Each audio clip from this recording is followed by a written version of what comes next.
Thank you very much, Jim. And it is great to be here and see lots of good old faces. When I was working on this introduction, my husband was kind of looking over my shoulder, and he stopped me halfway through it, and he says, Torie, he goes, I know there are so many things you want to say about working for Don Rumsfeld. He says, but don't say them, okay? Just get right to them. When you introduce somebody as old as the secretary or as experienced as the secretary, there are so many things you should talk about. And you just start looking. I was pretty familiar with the bio, but I thought I ought to refresh it. And I started looking at these things again, and I thought, okay, I should mention some of them. There are people from all over the country here. Illinois, New Trier High School. And as long as I worked at the Pentagon, and since then, there's never been a day that I didn't hear Secretary Rumsfeld bragging about New Trier High School. He went to Princeton, where he also wrestled. What you may not know is he flunked out of Georgetown Law School. Flunked out or dropped? Dropped out? Flunked out?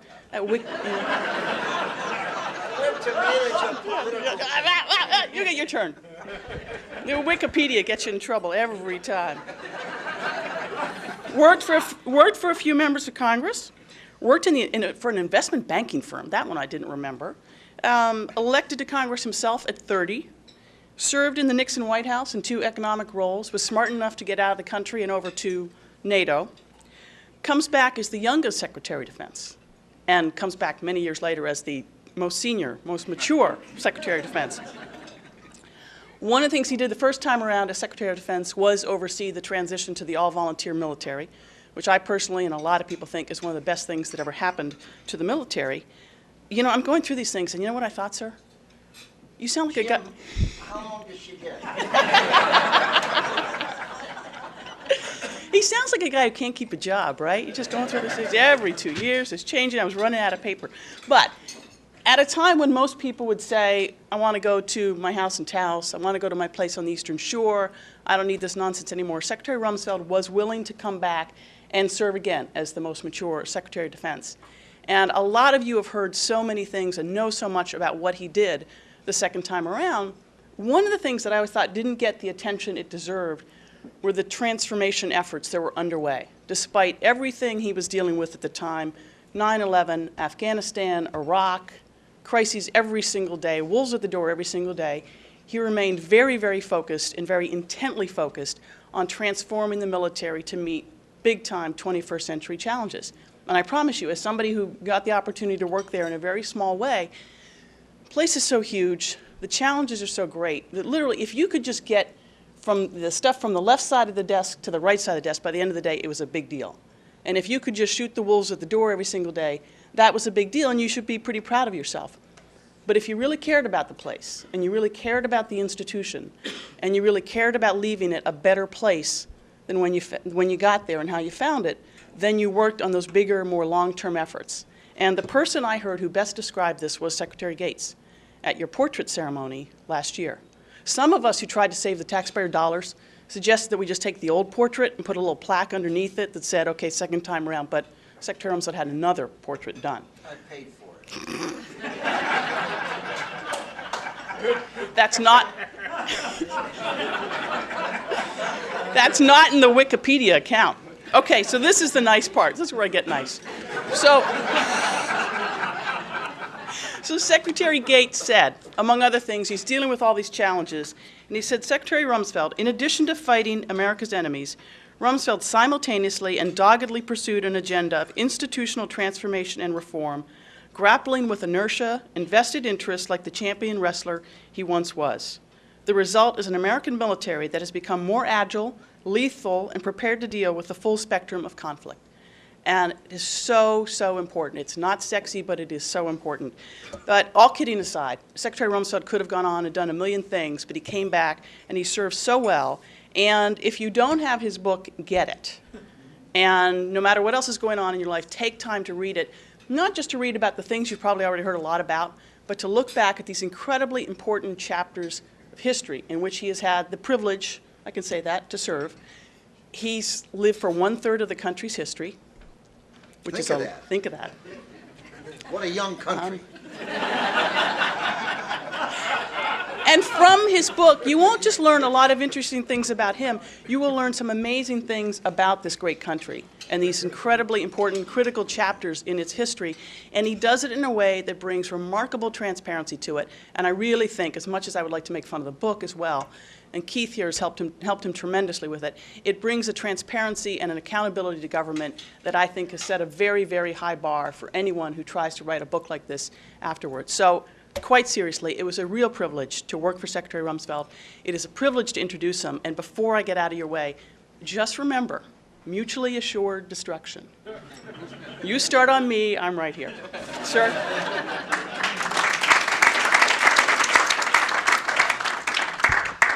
Can you imagine working with her every day?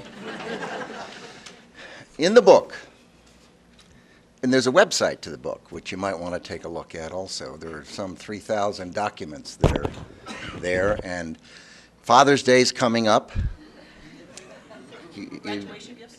Graduation gifts, all of those good things, and my proceeds, the publisher's proceeds go to the publisher. My proceeds go to the military charity. So it's a good cause, and you can all rush out and get your Christmas card lists. And Torie is mentioned in the book in the acknowledgments. It's really for all ages too. There are only 2 places where there's bad language. One of them is Torie. It's a direct quote, and you may want to cross it off if your children are going to be reading the book.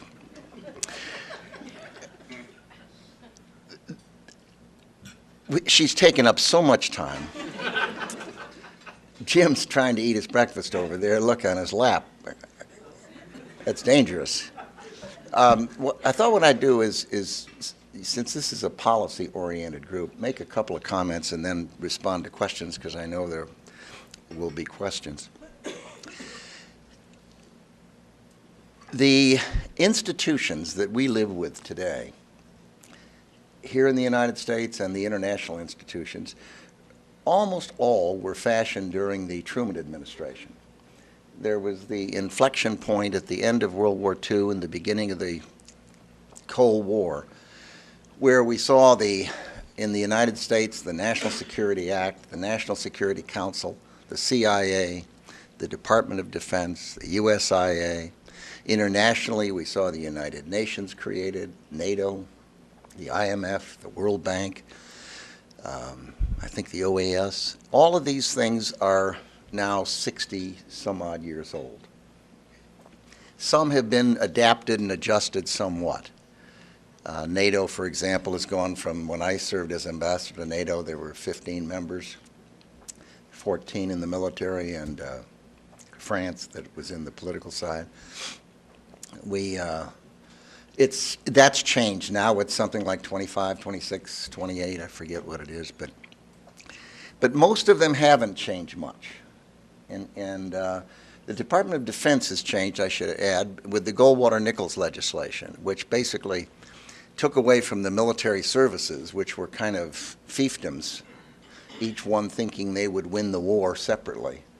And it caused them to really keep their organized, train, and equip function, but give up their command responsibilities to combatant commanders. And each of the services gave up something, and the commands now are joint. And if you turn your head for 5 minutes, there's a lot of centrifugal force back to the services in that department. But nonetheless, it is one place where there was considerable change. The United States government has not had a Goldwater-Nichols legislation where the departments and agencies get rearranged to fit the 21st century. We clearly, at the end of the Cold War, we were at another inflection point, going into the 21st century and the information age. And our government really is still basically functioning in the structures that date back to the Truman administration. The United Nations is struggling. So many of the problems in the world are problems that no one country can deal with. proliferation of weapons of mass destruction, drug trafficking, terrorism, piracy. All of these things require the cooperation of many countries, and the United Nations really can't do much, or doesn't do much, I suppose partly because of the veto problem. NATO has stepped forward and done some activity called the Partnership for Peace with non-NATO members, but it has basically organized to deal with the NATO treaty area and not with the rest of the world. And the NATO treaty area is not the problem today, except financially. The problem are things outside the NATO treaty area. So they obviously, it seems to me obvious, are going to have to figure out some way to begin thinking about relationships with Japan and South Korea and Singapore and Australia, New Zealand, other like-thinking countries that they could cooperate with respect to the kinds of problems the world faces. The reason I bring it up is you all are interested in government, and there was a thing called a Hoover Commission back in I think the 50s or 40s, that looked at government and how it was functioning and made a whole series of recommendations. It was a bipartisan group. It spent a good deal of time and gave a lot of serious thought to these issues, and came up with suggestions and proposals that I think improved how government functions. Take just the National Security Council today. It has a terribly difficult job. You have the Congress with the committees and subcommittees that become very turf conscious. Seniority makes them important, and they then have budgets, and they have control over things, and they want to maintain control over those things. And as a result, the effect on the executive branch is it's very difficult for the executive branch when these problems come up. The goal would be to have those threads go through a needlehead in kind of a reasonably coherent way as they move towards the president. So decisions could be made. But in fact, what happens is the subcommittees basically, and committees to some extent of the Congress, restrict the flexibility of the executive branch to have those issues bend towards a president. And the task of the National Security Council is, as a result, enormously difficult. I mentioned this, but on the website there's a memo I sent the president on this subject on Rumsfeld.com, which talks about this. And if someone has an interest in the subject, I would suggest they take a look at the website and that supports the book. And matter of fact, I was told yesterday that the website has something like 17 million hits since we opened it up on February 8th. Maybe that's not a lot. It sounds like a lot to me. Something like 17.5 million hits on it.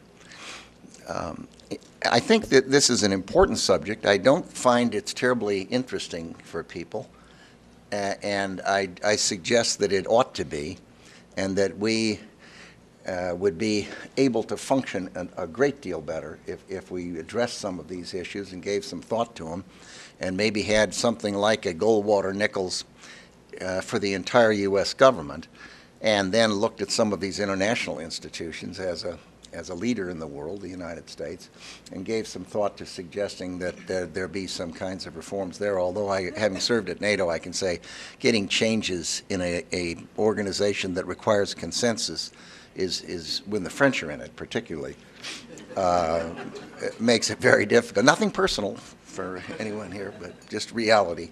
With that, I'll stop and respond to questions from anyone except you. Jim promised me that if I was nice enough to come up and introduce you, I'd get the first question. Okay. Okay. So, also not the sexiest topic in the world, but what ought we be thinking about China, both from a military and economic perspective? I think that the potential problems with China are being focused on to a great extent. And I think the difficulties that China has are not being focused on to the same extent. And it would bring a little better balance into it if we did give some thought to it. And I don't want to overstate it, but China has some problems. China has problems with the one baby policy because they're male babies and there aren't enough women in the country. And they're going to have to do something about it. I don't know what it'll be, but it's a serious problem for them. They have problems with their neighbors, with Vietnam, with India, with Russia. They have a big imbalance in economic progress. Along the coast, it's very prosperous, and internally, it's not.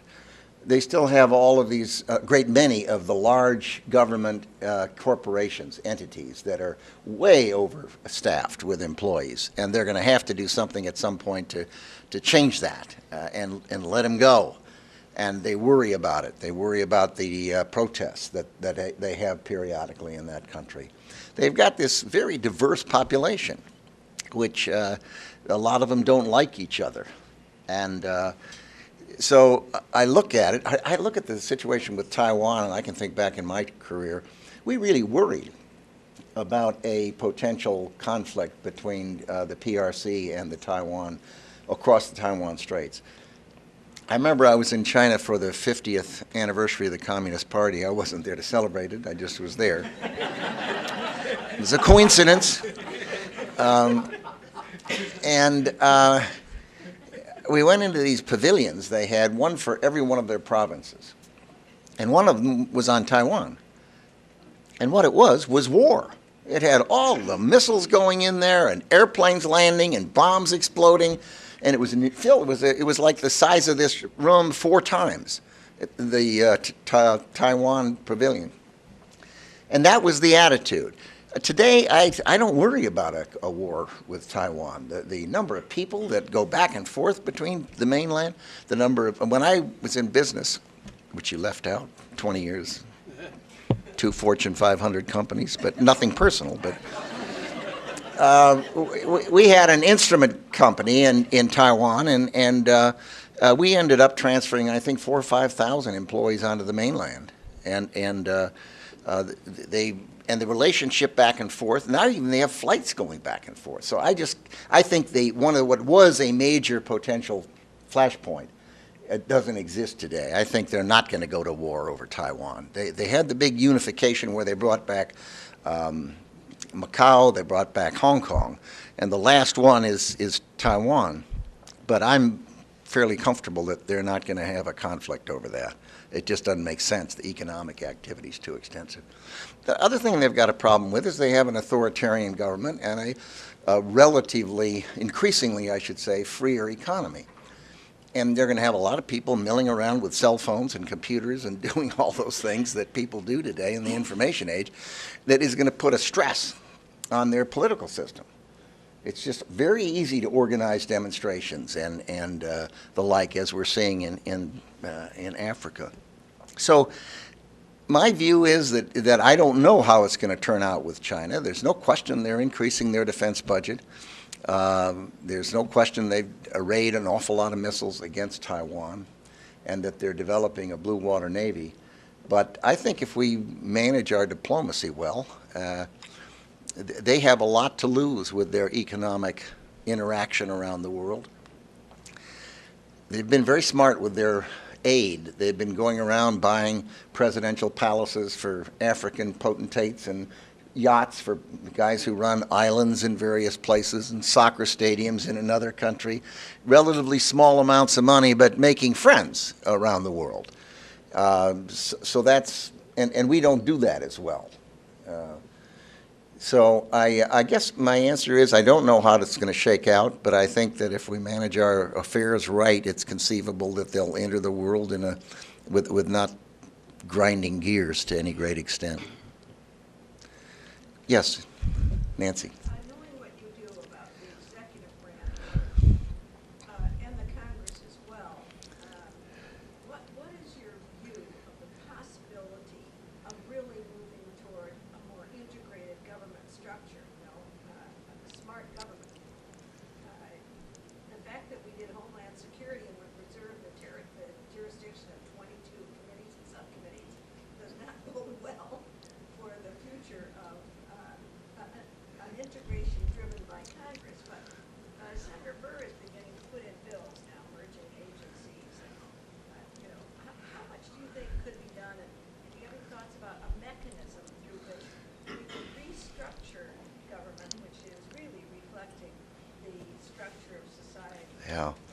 clearly, what I was proposing, a Hoover Commission type organization, is what's needed. It's the only thing that could do that.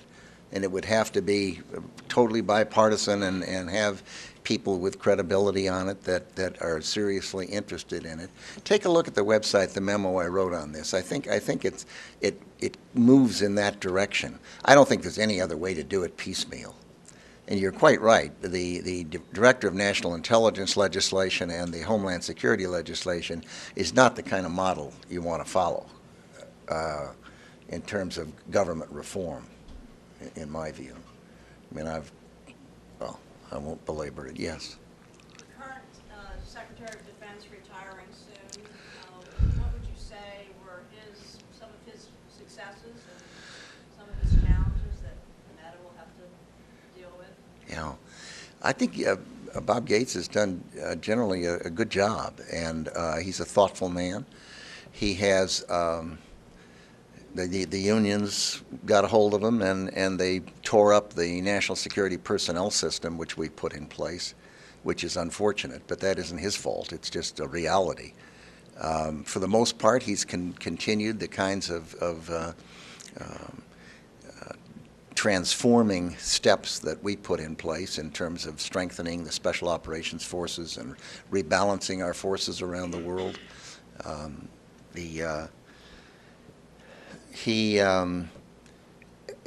I don't know what he's thinking about with respect to the budget. My impression is he was wise in trying to stake out some ground that might be done to improve the funding for the Department of Defense ahead of allowing the Congress or the Office of Management and Budget to get in there, but my guess is they're both going to get in there anyway. But he's very sensitive, wisely, to the mistake we've made repeatedly. After World War II, we did a bathtub, drew down our intelligence, drew down our Defense Department, and then Korea, we had to up it, and we kicked it right up. And then, and this, you know, it's like swinging the wheel from one side to the other. It's the least efficient way to do things. Then we did the same thing after the Korean War. We did the same thing after the Vietnam War. Did the same thing at the end of the Cold War. Last 2 years of the Herbert Walker Bush administration and the 8 years of the Clinton administration, drew down intelligence, and then comes 9/11, and we have to build it back up. And if we do that again, it's just, it is, in my view, and he's been basically saying this, that you're not going to balance the budget. You're not going to deal with the problems of debt off the Defense Department. It's in entitlements, clearly. When I came to this town in the late 1950s and during the Eisenhower and Kennedy and Johnson era, we were spending about 10% of GDP on defense. Today it's about 3.8%. So that is not the problem, in my view. Now, is there waste in the Pentagon? You bet. And it's harder than the dickens to get at. But every year I think it was about $10 billion the Congress stuffed down our throats that we didn't want, that had nothing to do with national defense. Not a bad place to start. Question? Yes. Yes.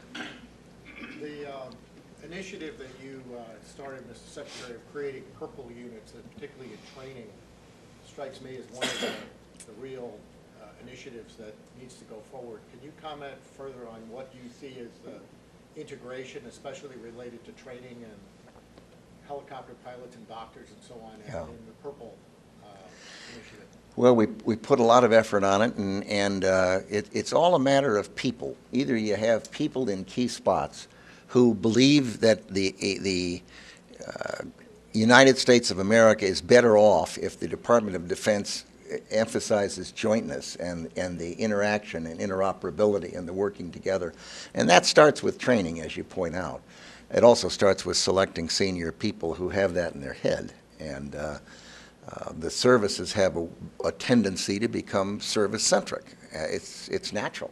Even within a service, people get functional-centric, if there's such a way of saying it. I mean, the artillery people or the F-16 pilots, fighter pilots, as opposed to the multi-engine pilots and the submarine service versus the surface warfare versus aviation, that they all have a tendency to be focused on their niche. And that means that the key is to pick the senior people who have it in their head that the best interest of our country is to emphasize and work towards a more joint service. I mean, if you get into a battle and the Army can't talk to the Navy because they have different communications, or the people don't have any joint supply cooperation, it just ties you up in knots. And every time you turn your head around, it tends to go back that way. So, question? Yes. Would you comment on Obama's handling of foreign policy, particularly in the Middle East? Well, it's still evolving. It's tough. I mean, those are not easy decisions, to be sure. I'm uncomfortable with this idea of leading from behind that seems to be commented on by people in the White House. I think that means that somebody else is leading, and I don't know who you want doing it besides the United States. You look around the world, there are not a lot of candidates. The person who leads takes risks. The person who leads, the country that leads, obviously is subject to criticism. And if your goal is to avoid criticism and avoid risk, that creates a vacuum. And the vacuum then gets filled by somebody other than you. And as you look around the world, I don't know which continent offers multiple candidates that are going to do a better job than the United States is likely to do. But that means you have to take the criticism and you have to take the risks. I mean, here we are almost a decade after 9/11, and we've not had a successful attack on the United States. And I would submit that the reason is because we moved from a defensive posture where we would indict a terrorist in New York in absentia to a forward-looking one where you put pressure on terrorists around the world and make what they're doing harder to talk on the phone, harder to raise money, harder to recruit, harder to do everything. And the structures that President Bush's administration put in place, whether it's Guantanamo or military commissions or indefinite detention, Patriot Act, those things contributed significantly to protecting the American people. And I give the Obama administration credit for having campaigned against all of them. But 2.5 years into their administration, they've kept all of them. And I think you get in there, and it's different than running for office. Suddenly you realize you're governing, and you look at that, and it's not fun. I mean, no one wants to be a jailer for people. No one wants to do those things. But if you are realistic, they have contributed, and I give them credit for that. Yes. Mr. Secretary, in these difficult economic times, we look to small business to create jobs. Yet DOD has had a tough track record on small business contracting and hitting those goals. Can you comment on various different opportunities for small business to do business with DOD? Well, you're right. I mean, it is small business in America that creates jobs. That's where the creativity is and the entrepreneurial activity, and not in big business. Big business, the tendency is, if you're going to deal successfully with government, you've got to have a lot of lobbyists and a lot of lawyers, and you have to become a lot like government, which is not an attractive thing. But small businesses can't deal with government very successfully. And to do it, you've got to be big, and you've got to get a lot like them to be able to interact. It's kind of like getting in bed with a hippopotamus. It's warm and good for a minute or two, and then he rolls over and crushes you. And he really didn't even know you were there. Sorry, that it's so big and so mindless and so clumsy. God. So I guess I can't speak knowledgeably about the small businesses' interaction with the Pentagon, but boy, I'd sure try to avoid it. Yes. How would you grade our country's efforts to protect against chemical and biological warfare? It was very hot after September the 11th and anthrax in the Hart building. Yeah. I happen to work in this space. Very few things are in the stockpile. Any comments on how we've done? Yeah. Anyone who wants to get concerned, go study the Dark Winter study that was done by Johns Hopkins by a group of people, where they posited the idea of smallpox put in 3 locations in America, and the result was close to 1 million dead. So the problem is clearly the lethality of these weapons and the availability of these weapons. It's not complicated. And chemical and biological weapons, if I worry about anything, it's that. I worry about the fact that our intelligence, it's a terribly tough job to know what's going on in the world. And you know, it's one thing dealing with countries. It's quite a different thing dealing with networks that function in ungoverned areas and that don't have real estate to defend, and where the normal deterrents don't alter their behavior. But the intelligence gathering job is very, very difficult. We don't do it very well. There are repeated instances of missed failures of imagination, to quote the Roberta Wohlstetter book on Pearl Harbor. Why is that a big deal? Well, it's a big deal because the lethality of these weapons is increasing. That means the margin for error is shrinking. We do not have a big margin for error. Were you with us when we went to Oman with Qaboos? The Sultan in Oman, right after 9/11, we went there trying to figure out how we were going to begin to deal with the 9/11 attack reaction, because there was no guidebook or roadmap for it, no contingency plans on the Pentagon shelves. Met with this Sultan Qaboos in Oman in a tent, and he said this unusual thing. He said, and I talk about this in the book, he said, you know, 9/11, I hate to say it, but 9/11 could be a blessing in disguise. That it might be just what was needed to wake up the world to the dangers of a chemical or a biological attack, that it wouldn't be 3,000, it would be 300,000 or 3 million dead. And that, for me, is clearly the thing to worry about, much more than China, for example. Yes, sir. Were you surprised when we found Osama bin Laden in a Pakistani suburb, $1 million compound? Is his removal from circulation a real significant blow to Al-Qaeda that's a game changer, or is nothing changing? Too soon to tell whether it's a game changer. Clearly, I mean, we've captured or killed leaders of Al-Qaeda in countries and areas of countries repeatedly, and they get replaced. On the other hand, he was the face of terror in Al-Qaeda. He was critically important in fundraising and recruiting and planning. So it's a enormously important thing. Whether or not it'll prove to be a game changer, I suppose, depends in part on whether Al-Qaeda is successful in developing a leader to replace him, or whether they split and have fights, which organizations often do.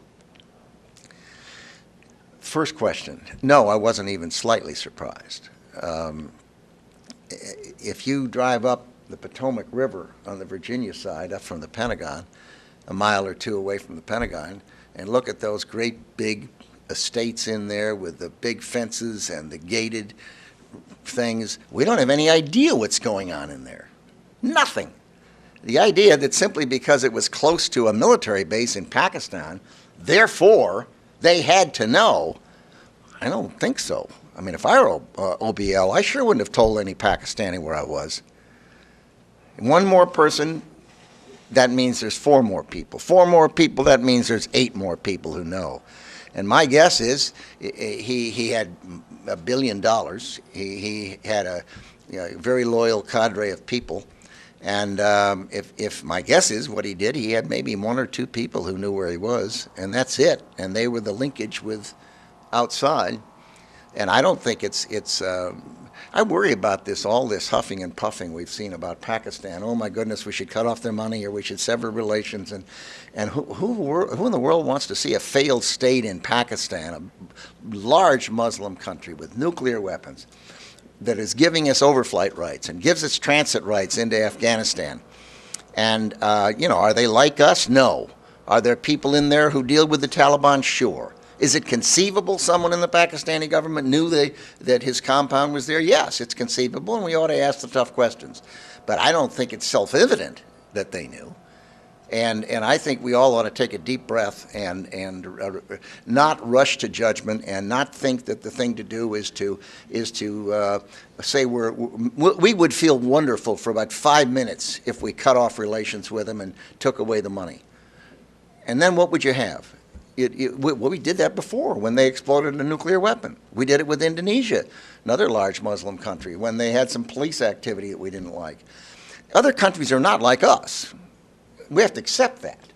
We aren't like we used to be. We used to have slaves. Women didn't vote. We had a horrible civil war. And the fact that other countries are different ought to be expected, it seems to me. So my attitude is we ought to ask tough questions. We ought to keep working with them. We ought to see if we can't figure out a way to get them to improve. They've been enormously helpful in turning over terrorists to us that they've picked up in their urban areas. They tried to kill Musharraf 3 times. So it's not like that they don't have a problem. They know they have a problem. But they have a very close relationship with the Taliban. And they were one of 3 countries that had relations with the Afghan Taliban government, as a matter of fact. Only 3 in the world, and they were one of them. But I think what we need to do is, people say, oh, there's corruption. I mean, my God, there's corruption in every country in the world. Look at the congressman we've got going to the slammer. I'm from Illinois. We've had 3 governors jailed, and 1's in the dock. So I don't look for a perfect world. I think we're going to have to deal with people that aren't like we are, kind of move them in the right direction towards freer political and freer economic systems, but not think that there's some template that we've discovered that we ought to try to press down on other countries in the world. I just don't think we can do it. They've got different histories, different cultures, different neighbors, and different stages of evolving towards wherever it is they're going. I mean, the fact that Afghanistan, for example, oh, I'm getting the hook. Oh, no, not You let her go on for hours. God, look at him stand like that, huh? Red Kavanagh, you were the head of the advanced office. How was he? Was he any good? He was okay, yeah. But I mean, Afghanistan's a tribal nation. It ain't going to be like ours. It's going to be different. We wanted to not, we wanted to treat the diverse elements within the country responsibly, and we want them to give more opportunity to their people so you won't have the kind of eruptions you're seeing in North Africa. But I don't think we ought to think we should take our democracy template and shove it down people's throat. I just don't think it works. I think we have one last question from Congressman Billy Long, and all of you all know that one of his towns in his district is Joplin, Missouri. So if there's any of you that would like to reach out to him, please feel free to do afterwards. And now, Congressman Long, I'll have you do the last question. Earlier you've answered part of it, but on Afghanistan, where, from when we started to where our hopes were in the last few months, what's gone on, what do you see with Afghanistan right now? My guess is these kinds of internal differences, which is what you've got, an insurgency, the Taliban, generally end up getting solved by people who've been killing each other, sitting down and talking to each other and figuring out what they're willing to do. And I get the sense that that kind of a discussion is taking place, and that's probably not a bad thing. It doesn't mean it'll work. And you wouldn't want to bring back the Taliban where they caned women if they walked around the streets without a male family member accompanying them and didn't allow them to go to school and use soccer stadiums to cut off people's heads. But that isn't what you want to bring back. But there may be elements of Taliban that the Karzai government can work out arrangements with, where they behave themselves and live within a standard that's acceptable to the entire country, is my guess how it ends up. We're not going to nation build there. We don't know the languages. We don't know how to do that. We've given them a chance, and they're going to have to take it and make it, and we wish them well. My guess is ultimately either you've got to crush them, and that's very hard given that long border and the tribal relationships with Pakistan, or you either crush them or you make a deal with them. And my guess is that you look at insurgencies around the world over time, it's the latter approach that tends to solve the problem. Thank you, sir. Nice to be with you all.